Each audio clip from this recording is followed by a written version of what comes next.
de nos établissements, moi ce que je souhaite c'est redonner l'ADN et de retrouver l'ADN de chacun de nos établissements. Et dans le cadre très précis du Procope, je pensais que c'était l'endroit idéal pour créer le prix Procope, tourné essentiellement effectivement autour de la lumière et de tous les philosophes et de rendre non pas forcément la philosophie bien évidemment accessible à tous, mais aujourd'hui je pense qu'il y a de vrais débats sociétaux et que c'était juste l'endroit où il fallait faire ça dans Paris.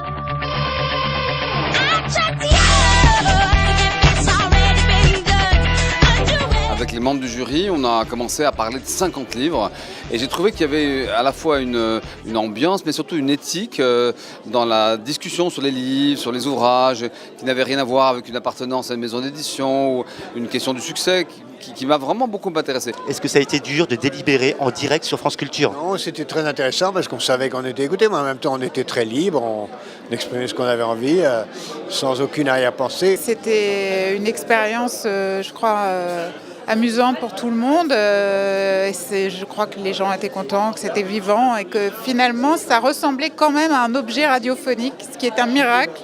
Parce que rien n'avait été réellement répété, ni conçu, ni quoi que ce soit. Donc à partir du moment où on n'avait que 5 livres sur lesquels délibérer, ça a été honnêtement pas très difficile d'en choisir 2 et puis 1. Et on était ravis de la qualité franchement et du niveau des livres qui nous a été présenté. Notre combat, c'est véritablement défendre le meilleur livre. Moi, je ne connais aucun des auteurs aucun des 5 derniers auteurs. Aucun des nominés. Ce qui était difficile, c'était de trancher entre Tristan Garcia et Rueino Gien, vraiment.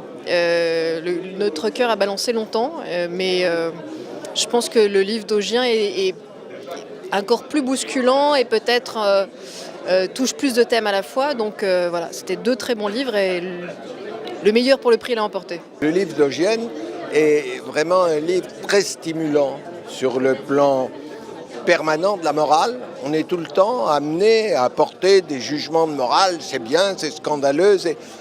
Et lui, il nous oblige à dire, mais dites donc, vous dites ça en fonction de quoi? De tels principes?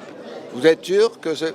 Et il nous oblige à nous interroger.